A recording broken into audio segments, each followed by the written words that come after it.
Over in lion country, Harry's pride has become increasingly aggressive. And keepers are worried it could be an indication that one of the females, Sweetpea, is seriously ill. While in isolation, head of carnivores Amy has noticed a rapid change in her physique. I remember going into the house and just looking at Sweetpea on check going, oh my God, she's lost so much condition. She's just so pinched in. Sweetpea's being fed extra meals to try and bulk her up.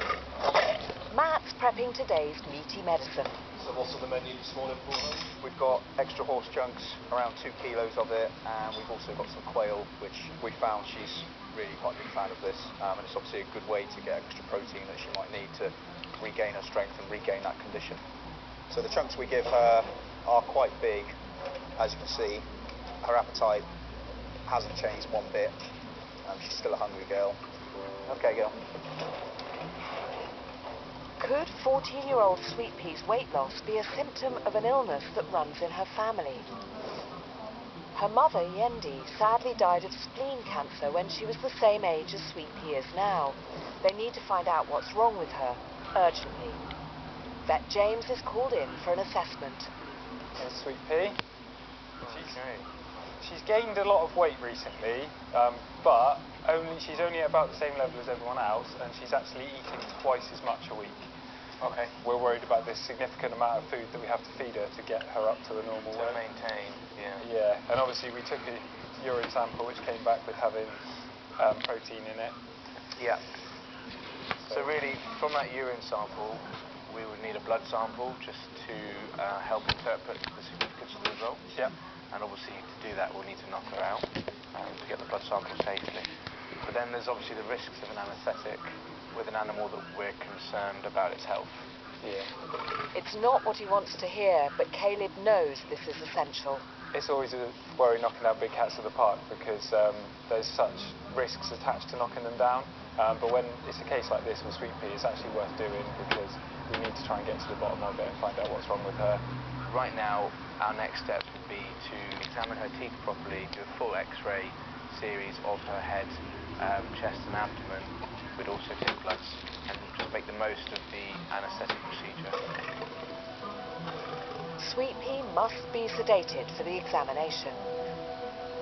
Head of Safari, John, will dart her. There could be huge implications if it was to go wrong. Heaven forbid if an animal turned its head at the wrong moment and the dart needle caught the animal in the eye, for example. You could blind that animal. It's so important to be nice and calm. Anticipate even what the animal's going to do. Huge amounts of pressure to take that quick shot.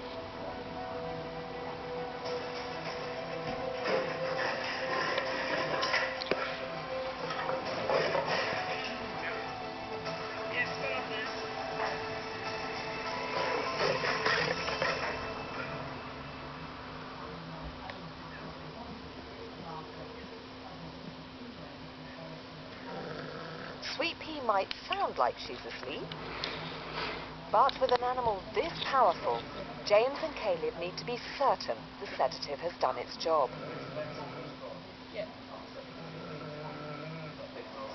Safe to go and get on with the job. They need to work quickly. The anaesthetic will only last 45 minutes, and this health check must be thorough. How does it feel, Caleb, to be so close to a snoring lion? To be honest, absolutely terrifying. You don't appreciate how big she is until you sort of stick her. Blood samples taken, it's a full set of X-rays next.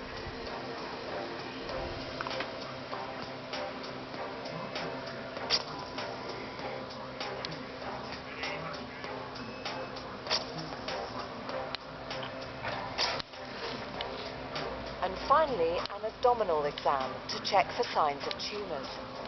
What are you feeling for, James? So right now, just having a little feel for any lumps or bumps.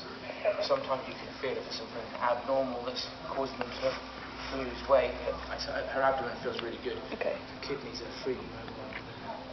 All good sign. Yeah. Let's get her reversed and woken up.